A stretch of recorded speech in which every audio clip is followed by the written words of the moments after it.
Welcome, everyone. This is Caroline Linton, Breakthrough One practitioner. She does many other things, as do I, but we're going to focus on breakthrough today. And I'm breakthrough instructor as well, senior breakthrough instructor. We're both under the umbrella of the International Body Talk System. And we're going to talk to you a little bit about two questions that come up for people really often. And we don't want to be glib about this or flippant about it, all right? It's to really delve deeply a little bit. We'll give you a surface answer to these two questions: who should take this class and why you should take this class. And likely the work that Caroline will do here and I, as we're engaging and understanding why we should take this class, because it's a huge subject.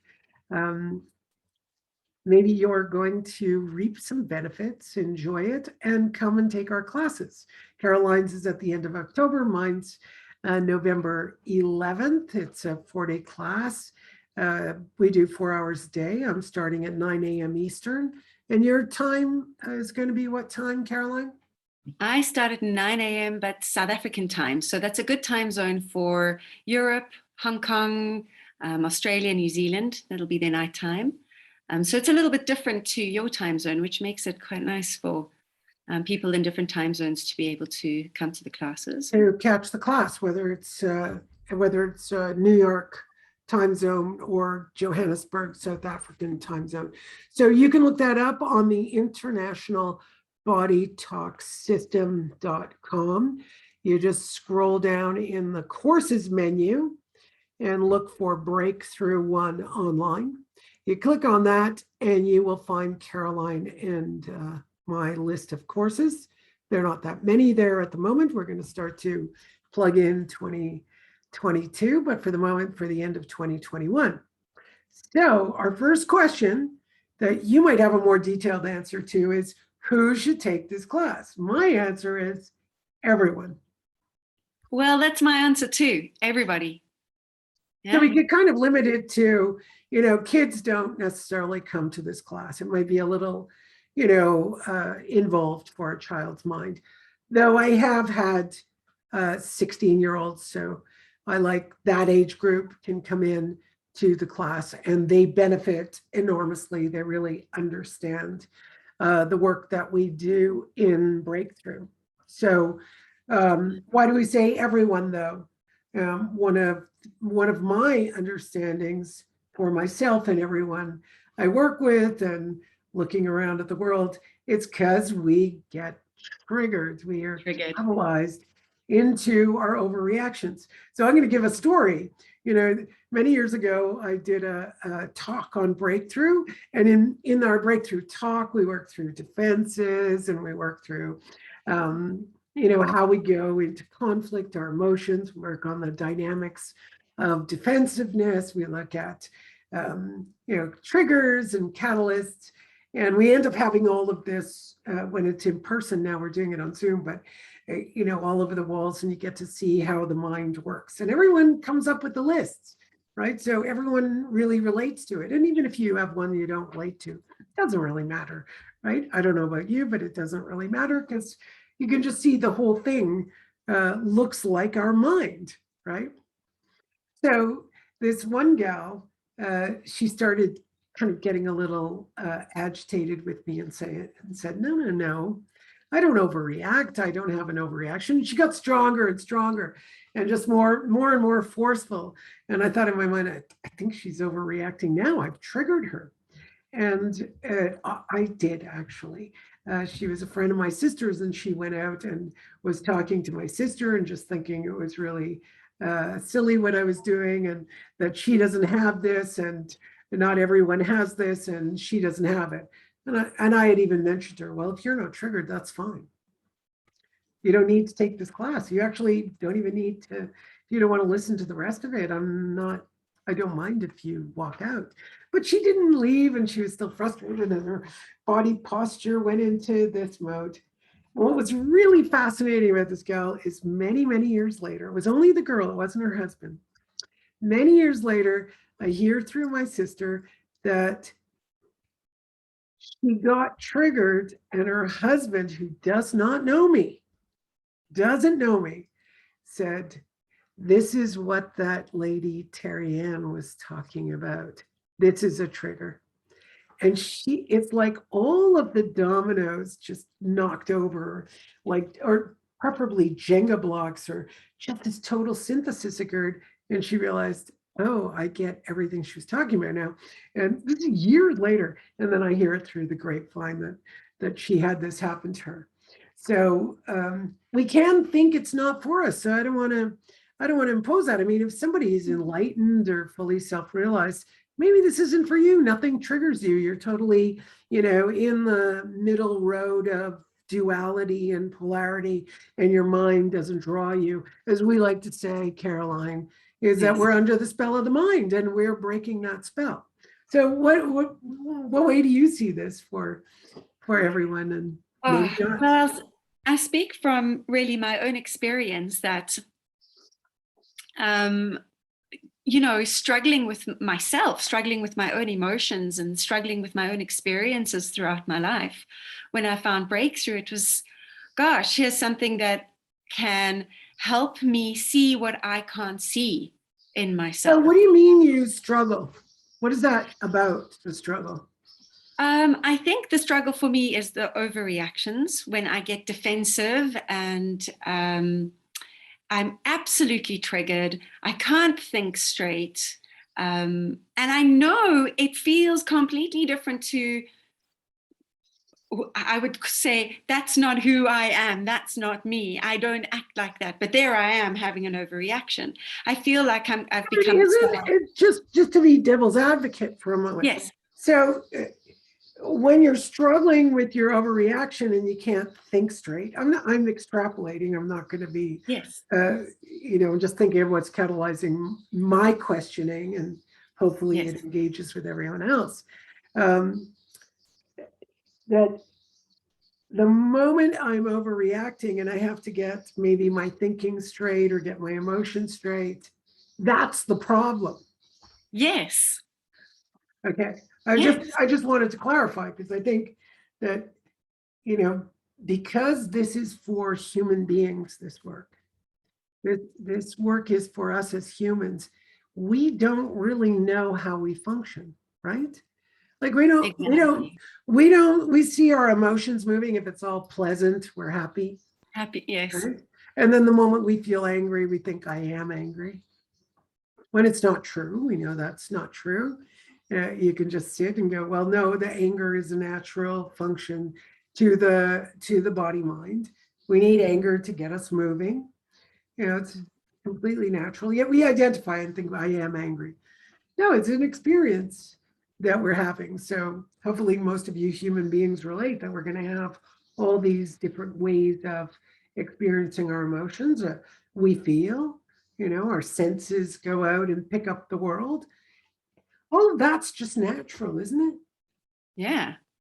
But what happens to us then? What's the deal then? Okay, I'm feeling things, I'm seeing things, I'm hearing things, I'm tasting things, I smell things. Okay, I got emotions running through my body. Someone dies, I grieve. I lose an object that I found precious, I grieve. What's the problem? I feel angry and I clean up my room. What a mess. And then you just clean it up. So what's the problem then? What's our problem?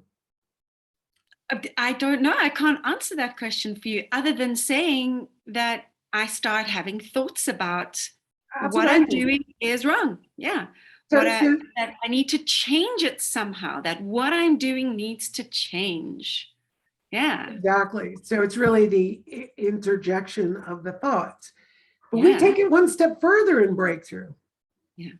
We don't just take it as the thoughts. I mean, the thinking mechanism in us is just going to keep thinking. The thoughts are going to go by. So what is our problem then? That's then the reactionary thinking. Because we start. Well, I've already reacted. Right. So I have these feelings, I have these emotions, and I have these thoughts. So what? They're just happening. It's like pooping, right? So all of these things are going on. All right. So my problem is that I think I am those things. I am those things. Yes, That's when we have a self-image, exactly. right? So you could call it imago, you could call it whatever you want, but we have this image of ourselves. So every single one of us that I've met so far on this planet, I haven't seen that they don't have a self-image, Self-image. Yes, right? Like status, absolutely. whether I'm lovable or not, likable or not, good or bad, right or wrong. Just even the image of I'm right about this. It's just an image.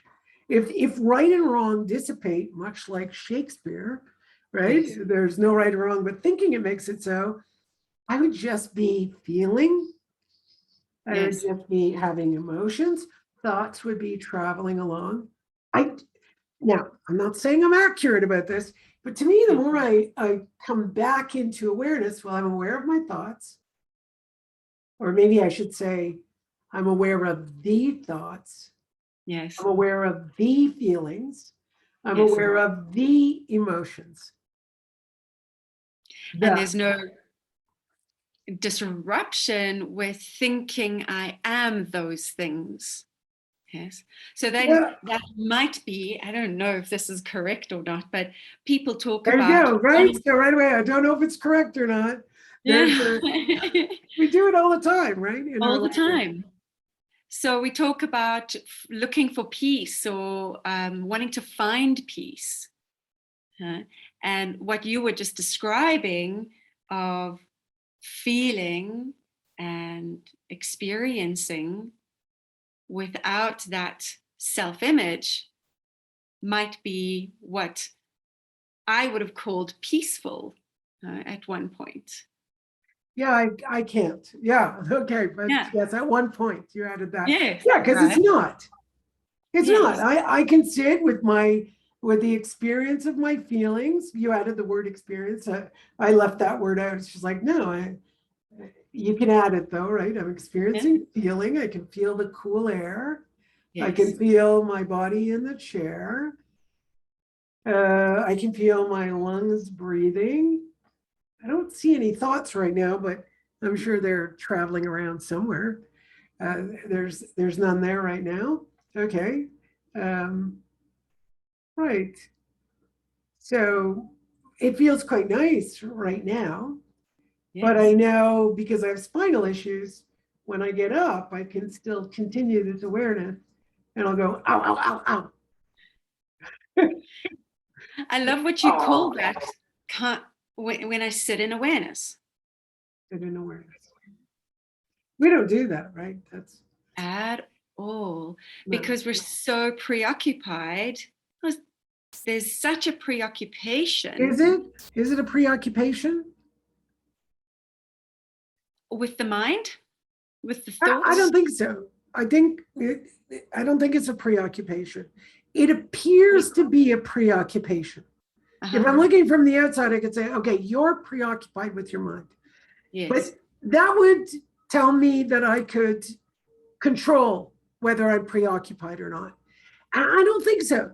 What I really experience, especially, even when I mentioned the lists on the walls, or when we're doing our lists in class and we're, unraveling how we experience things, I think what's really happening is a part of me that is unaware of pain and hurt is being pushed down, and I need to go up into my mind to prevent myself from looking at what hurts.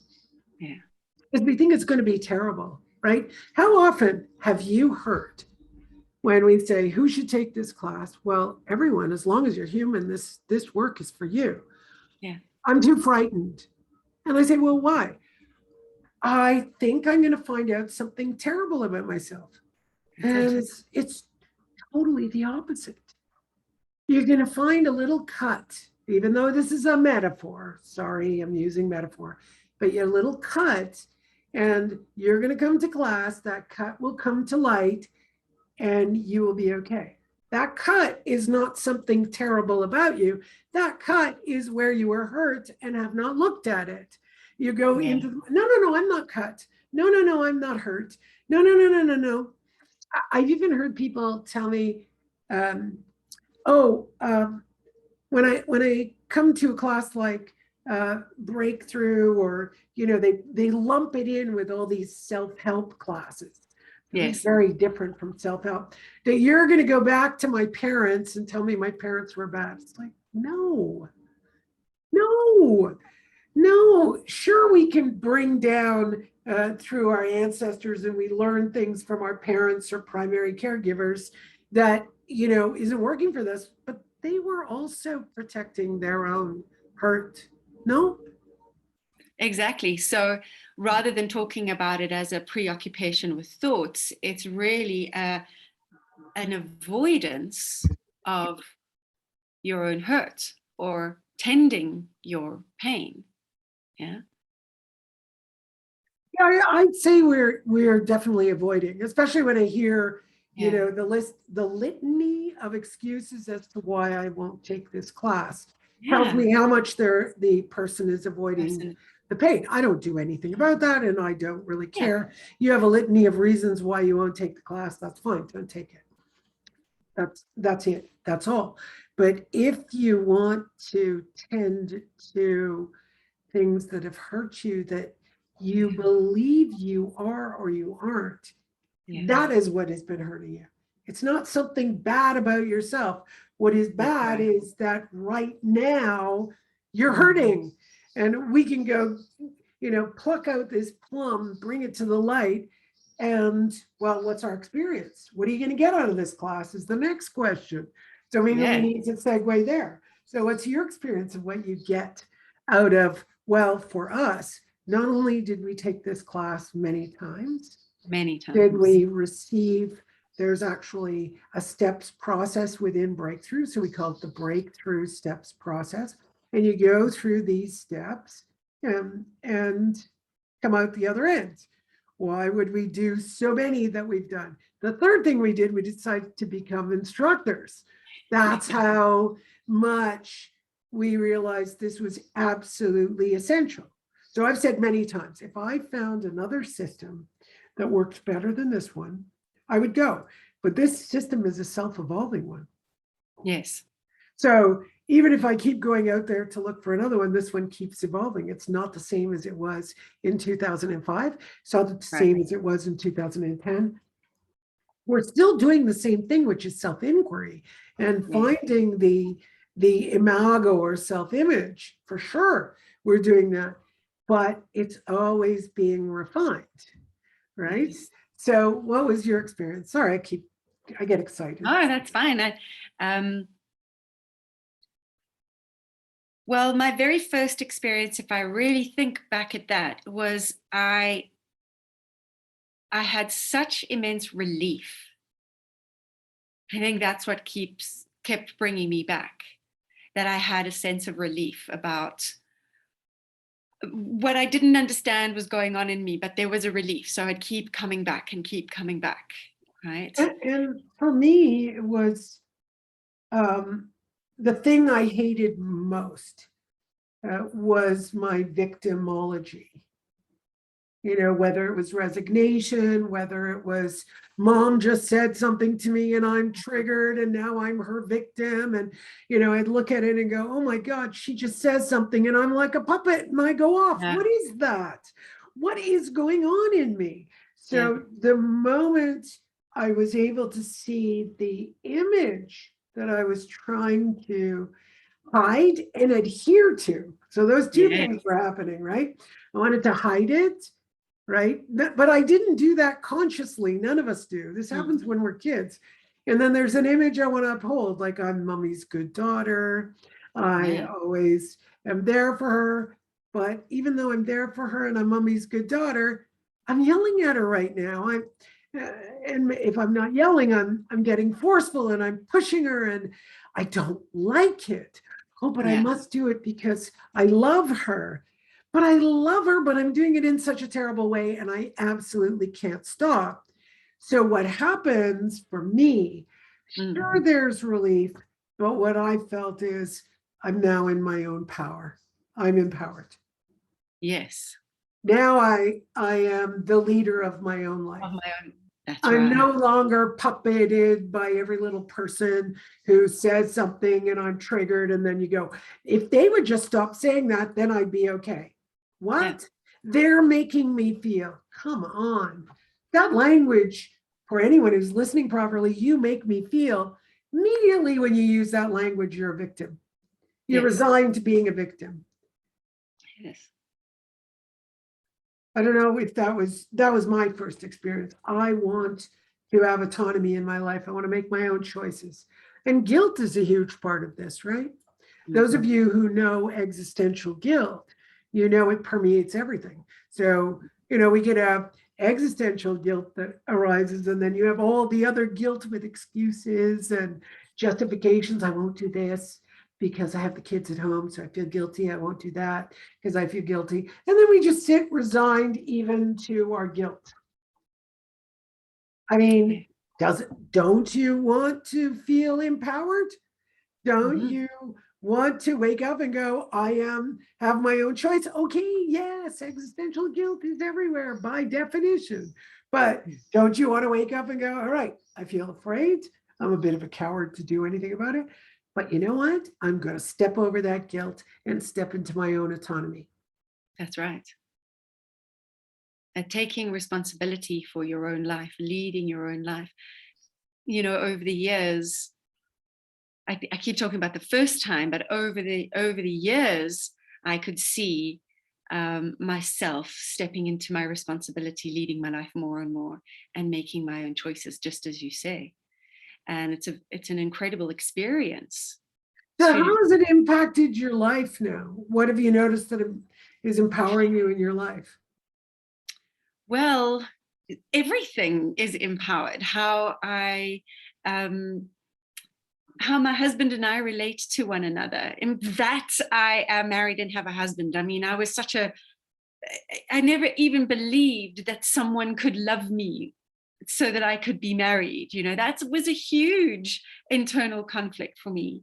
The way I relate to my children, just the day that I have, everything. I'm empowered in taking care of myself. So what is your experience of empowerment? Because I've looked at my experience of empowerment is my autonomy to make my own choices. What's your experience of it? Because you're saying how you relate to your husband, how you relate to your kids. So I'm wondering, what does that look like? Because for me, it's not how I relate. It is, I am now autonomous. Not in everything. I still get triggered, but yes, I now get to choose rather than be this puppet. That's the way I've seen breakthrough empower me. And of course, it is taking responsibility. Yes, but the outcome for why you would take it is now I can make my own choices. It isn't guilt that decides for me. It isn't resignation that decides for me. It isn't just like, oh, I just give up. I'll just keep using my strength to forge forward. I won't say anything. I won't kind of stand in my own energy and make my own choices. Because people would say, if I say anything in my job, let's say, and people will say this all the time, I should express myself. Okay, but you are. And you never stop expressing yourself. Even with your mouth closed, even if you are mute, there's a constant expression. And if somebody is even in the slightest bit empathetic, they're going to sense things from you. And they're not necessarily going to want to feed your deficiency. Like if I'm needy of my boss to pay attention to me, to reward me, to pat me on the head, and that's what I'm communicating, that need, and they keep pushing me further and further away. And I'm like, why don't they do this? And they should appreciate me. And yeah, but you're coming with neediness. Yeah. Like leave, like they don't want you there maybe. And that's but you're thinking it's the other person's problem. So the moment you're empowered, now you look and go, I don't need him to validate me. I know Exactly. what I'm doing. Exactly. I know what my job is. You know what? I don't even like this job. I've been sitting here not liking this job. The only reason I'm in this job is just to get validation, and I don't get it. You know what? This job was a gift. It triggered me into realizing I need validation. And that was all that job was for. Now I can go out into my world and deal with things the way I want to. That for me is the empowerment. Exactly. Not stuck, because even the thinking, so, okay, I have all kinds of justifications why I would stay in the job. I have all kinds of ideas and thoughts, but that doesn't even matter, because there's a part of you, like a little kid, begging your boss to do something for you, and your boss is doing things that are saying, grow up. Grow the hell up. Sorry to be swearing, but that grow is the hell such up. a great word. Growing up, or a concept statement that you're making, because breakthrough, going through the classes, doing steps, processes, training as an instructor, they've all been critical aspects of growing up. That's how I can see the empowerment as I've grown up as a human being, or as an adult. You can be an adult and not be grown up. Oh, God. Right? Of course. Of course, I've seen 60 and 70-year-old women going to their job and complaining that, they're not doing things right. And I'm like, well, why don't you initiate it? Oh, no, I couldn't possibly do that. They're going to tell me no. And I said, any business person who sees you initiating a project on your own time and economically, that will induce a better working environment, a better input of finances, better export of productivity, is going to pat you on the head. Yes. And if they don't, something's wrong with them. So you just go, when you're autonomous, you go, oh, they didn't see what this has done for their productivity. They haven't seen what this has done for, increase in revenue. I'm increasing their revenue. I'm a high valued item. I'm just going to have a bidding war on what I can do. This boss is not working for me. This is his problem. This ultimately comes right to, you don't take things personally. Yes. And I just had a little moment of awareness where taking things personally is disempowering oneself. Absolutely. You could bring up a million examples of if I take something personally. And, when we're working with our teachers, right? We work with our different teachers who are helping us see. They will often mirror back to each of us what is good. I burp when there's a revelation going on, but this isn't like a genius moment, but it is, freeing up some of the history that still sits in, the nervous system, because ultimately we have to remember we're doing energy work.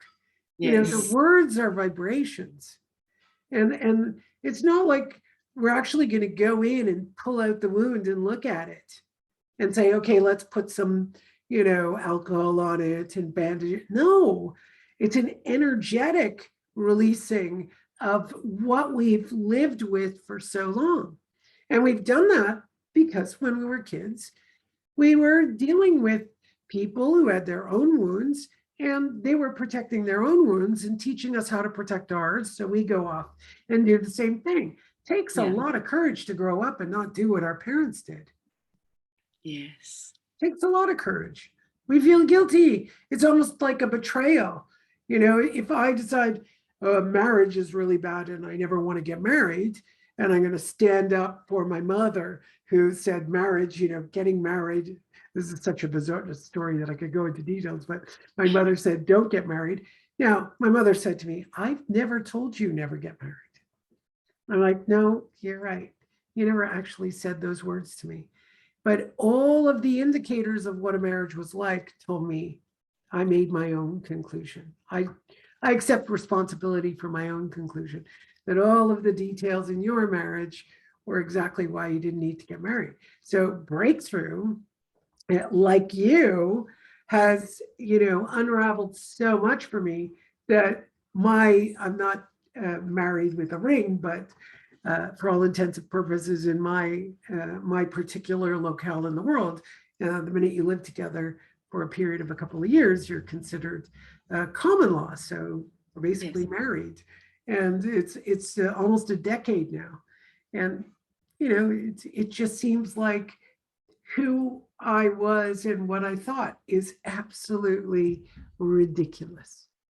Yeah. But it was very strong when I was young. It was the only way I could think of protecting myself from getting hurt, protecting myself from going into a relationship with someone that I would have to resign to whatever they wanted, which is very much like the marriages of the 50s going into the 60s. It's what I saw.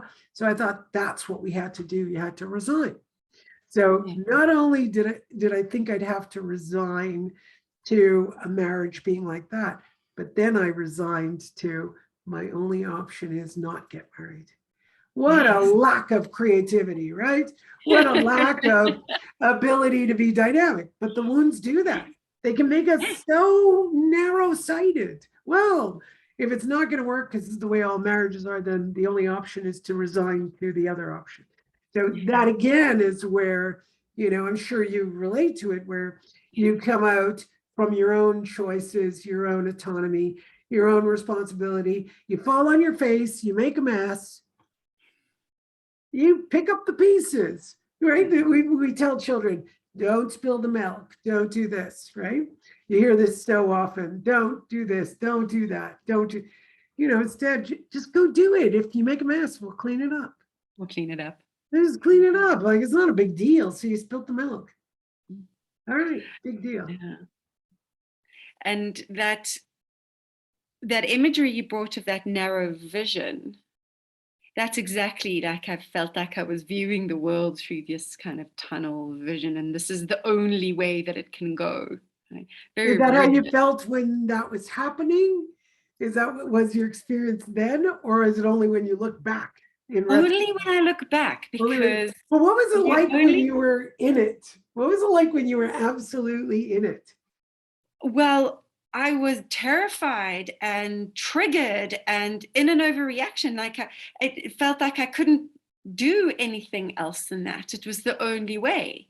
I'm only seeing. I felt like it was such a rigid rock. Yeah. And that I was right. Right. That's where, it's like every fiber of my being said, no, I am completely justified for my attitudes, my beliefs, my understanding about marriage. I am, and it could be even ideas within the marriage. Like, I'm totally, what's been interesting in my relationship is my partner always says, I say, do you want to do a breakthrough? He goes, you are a living breakthrough. And I'm like, oh, that's so interesting. How does that happen? But it happens energetically. Like my response is when he, let's say, would be triggered, my response isn't catalyzed. Like I don't do the opposite, nor do I agree with him. I just go in the sort of middle road. And he's like, what just happened? So then he has to go in and it shifts something within him. We even play a little joke, like, so I can't even bring it to the surface now, but like, oh, I was going to ask you to do me a favor. And he says, and I said, oh, it doesn't matter. You have enough to do. You have to go to work. I'll do it.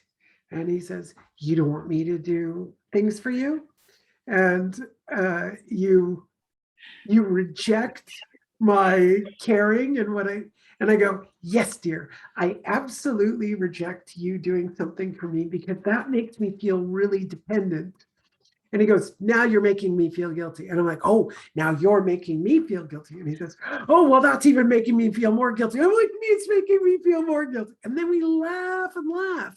But you could see how historically in other relationships, that wouldn't have been that way, right? It wouldn't be a joke. Yeah, it That would wouldn't. be very serious. Whereas Yes. these are the funny stories we like a skit. We just do it. He's a funny guy, so he likes to do these funny things, and then we go off into these ridiculous sort of pantomimes of maybe just how he used to be. Yeah. But or it's very archetypal as well. That kind of story. It's an archetype of how we look at shows and movies. And you ever watch these movies and wonder why they didn't tell the other person the exact reason why they're doing something, and then it leads to catastrophe? Yes. Like, I'm not going to tell you this because you won't be able to handle it, but I'm going to control you so that you're safe. And then then it just shooting and dying. Like, why don't you just tell them there's a dangerous person after them? But they obviously feel guilty because they never told them that they were a secret agent or whatever it is.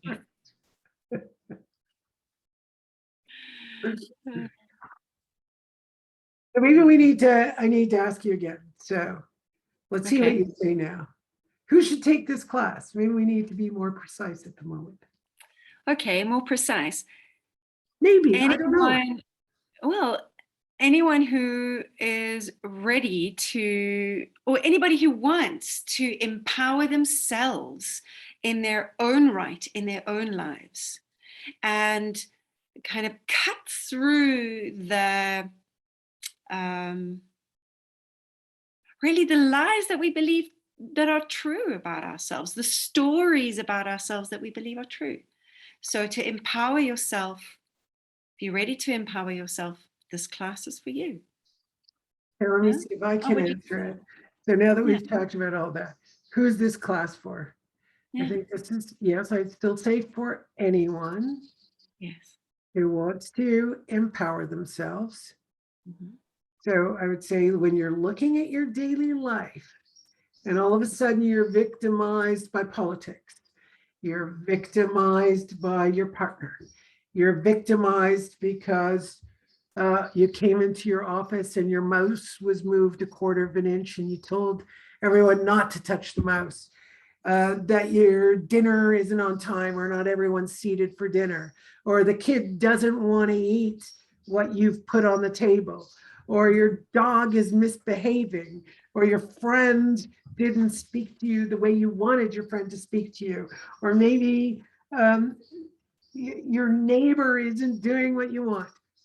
And you are now, yes, we call it an overreaction, but this is causing you to have a lot of emotions, a lot of thoughts, and lots of justifications for your position. There's really, I have a position in the world. This is my position. This fulfills my image of myself. And that position now is dictating to everyone, your little dictator, what they should do, but they're not going to do it. They're not going to do it. Your neighbor's not going to do what you want, just like you don't do what your neighbor wants. I mean, go around your neighborhood and ask everybody what they would prefer you to do. They might tell you, I don't like your hairstyle. I don't like the way you speak. And you have to go change it for them. No, but you can sit there and, send out your, mesmer thoughts. If only they would do what I want. You're sending out all your thoughts, right? And you should do this, and you're driving in traffic and you shouldn't be like this. And you're sending out all these thought waves, and you think everybody should read your mind and do what you want. Oh my God. If that's you, great reason to take the class. There's another kind of person too, someone who sits inside and stews over everything, and thinks about changing their attitudes to please everybody else. You could be the responder. You would love this work, so you can realize, no, you don't need to do any of that. So if you're the one trying to push people, and usually we're both, right? We don't have one, I'm just bringing the opposites, but that's my thought. If you want to change the world to be whatever your philosophy is, you want to change the world to be to meet your own needs, you are not living your life. And likely you'll feel that rigidity. I don't see that anyone I've ever spoken to doesn't experience that. Yeah. Who's going to come to me. I don't mean everybody on the planet, but people who talk to me and I say, well, you've got this this going on, and how does it feel to be in there? I feel awful. Mm. I feel terrible.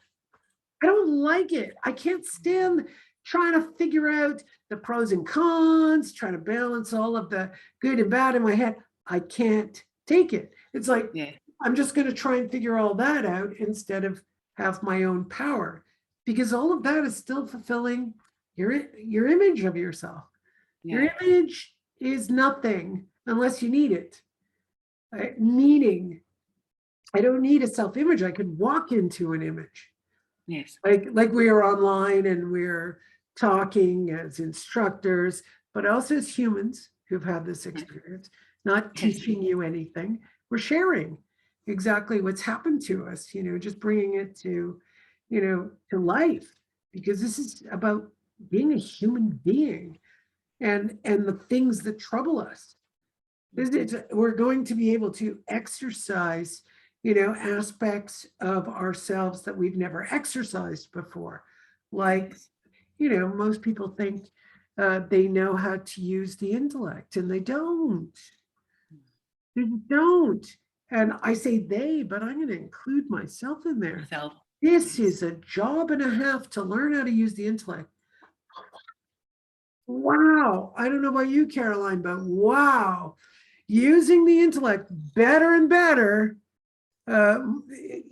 keep going to it and use it properly and hone it in and get it to do its job. Life is so much simpler. Yes, it is.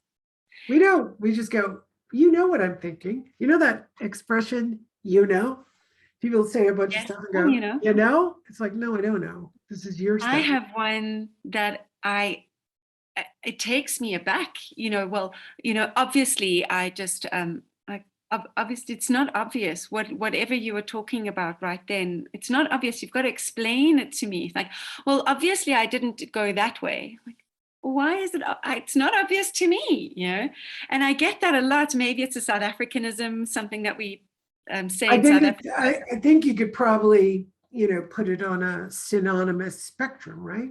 Yeah. Well, obviously, yeah. It's supposed to be obvious, but if we assume, and I find it so interesting to be in class and someone says something to me that is and it should be obvious, I'll say, no, I would like you to explain it clearly. And we have a particular method that we help the student do that, but for now, just say, explain it clearly. And another student will pipe up and say, Terryann, let me explain to you what he's saying. You're like, no, I don't need your impression of it. And I'm really helping this person sort through all of this to really get to what they're thinking. But they're like, I know what they're thinking. And here we go again. You may or may not know, but without having curiosity, you're just going to tell me what the other person's saying, and it may not be so. And what's interesting is that we will, oftentimes people will speak really quickly in class, when the class isn't silent. If I've lost my anchor in class, what'll happen is the person will actually blurt it out. And the person who's talking to me will say, yes, that's exactly what I mean. And I'll still be, but I don't know what you mean. You're just glomming onto what that person said, but what exactly do you mean by it? We need, might be your words, it might not be their words, or it might be another word that still requires me to assume. It often happens. Often happens. And just the first few days of the class, if you haven't been accustomed to using your intellect healthily, the first few days of the class are us working together, all together in the group, giving parameters to the intellect so that you can begin to experience what it is. We set a particular question. because we talk, Terryann touched on it, we make these lists in class looking at different topics that support the 7 steps process. And we explore those topics together, and we bring in the parameters of the 8 words. We use an 8-word question and very clearly need to answer in context the question. And this is the process of already experiencing how to use the intellect to clearly say what you think or what you mean. And right. So I think that's too much to explain on the explaining what we're doing. It would be a little clearer if we kind of relate it to the way we do use our intellect. So I would say one of the ways I've used my intellect, and this is not the proper use of the intellect, is by intuiting what other people think and feel, and then thinking everybody knows what I'm thinking. That's been a big one for me. Not stating clearly exactly what I mean. I feel like that's refined. And of course, as Caroline mentioned, we're using a particular way of doing that. But I don't think that way of doing that is really apart from a simple answer without, adding a bunch of stuff that goes into what I was saying before, that will justify, will kind of, like you said, avoid. So the closer we get to something that is clear, it's going to open up space within us to allow things to release. So it's the habit of our mind is to avoid that. It's not my habit, it's the habit of the mind. It's the way it's all designed. I didn't create my hand. I didn't create the capacity for my hand to move. So all of these functions are going on within us, and we're just not using them properly. We don't even know what they're about. Like feeling, we don't know what it's about. We say the simple things in our language that is not well thought out is you make me feel. No, you don't. You can't make me feel. Even if you were sticking a needle in me, you're not making me feel. The needle penetrating is causing the feeling reaction to occur, but they're not making me feel. And yet we keep staying making. That's probably the biggest victim word you could come up with, isn't it? Yeah. So we have to find out what you mean by those things. So for me, the making would immediately denote the victim, because I'm saying the other person has power over me. So somebody says something, I go, when you say that, you make me feel bad. When you say you don't like my dress, you make me feel bad. Really? That person doesn't like your dress. It's their opinion. So what? They don't like it. Why? Should everybody like your way of dressing? Should everybody like my glasses? Should everybody like that I move my hands a lot? No. That's it. It has nothing to do with anything. But if you say you don't like that my hands move a lot, you don't like the way I speak, and then I say you're making me feel, you should stop, I'm a victim. Exactly. So I think that's the simplest way to understand, well, the layman's way, or the non-breakthrough person's way to understand that we are going to, in the class, learn to use the intellect for what it was designed for. That's right. That's what we're going to do. And, a simple concept like you make me feel, if you explore that, you begin to understand you're the victim right away. And that means no empowerment, no responsibility. You make the other person responsible for your own feelings. I mean, I know people like to be I'm going to say something really strong, dictators, right? I'm going to walk around the world and tell everybody how to speak to me. Yeah, it's going to be a tough job. There are billions of people on the planet, so good luck to you. Yeah. Because you never know who you're going to run into, right? And you're going to offend them, they're going to offend you. Oh, it just goes on and on, which means I'm completely, if I'm one of those people, I'm going to be disempowered.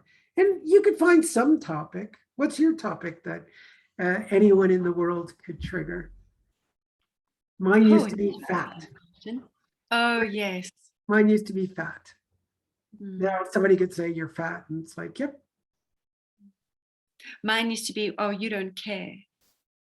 Oh, oh, like, brother. yep. Wow, you don't care. That's You don't care. Or I or, think and I it would. could be the opposite too. I was just thinking. So you've gained weight, you've lost weight. Both those used to trigger me. So then you care or you don't care. Does you care trigger? Did it trigger you too? Well, I would just over care, right? And it would be smothering. So it's like, oh, you don't have to mummy me. That's too much caring. Yeah. All right. So you do care. And then that Yeah. was, yeah. Yeah. Yeah, I get that slight, I can feel that identity of you care.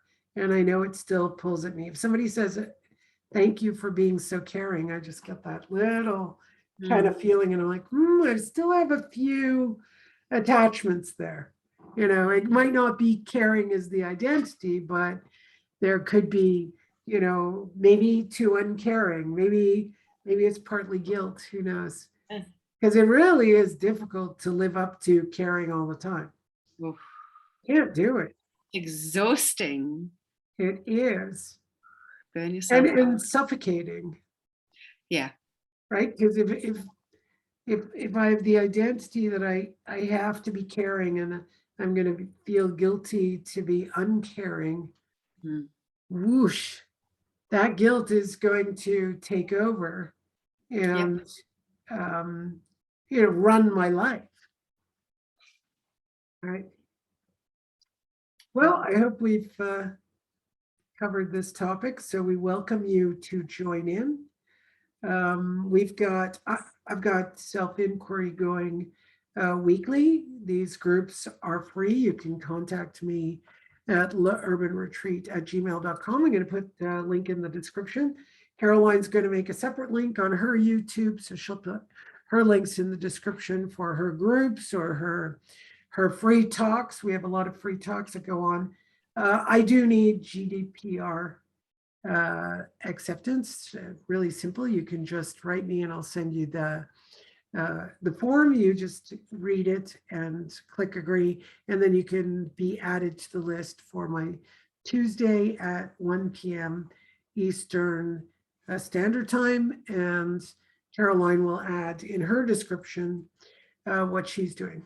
Does that sound good? Do you want to say anything about that? That's great. Yes. On a Friday, 12:30 to 2:30 South African time, so midday, I do breakthrough groups that anybody can join. I also need to fulfill GDPR, so please just email me and I will put my email address in the description box as well. There you go.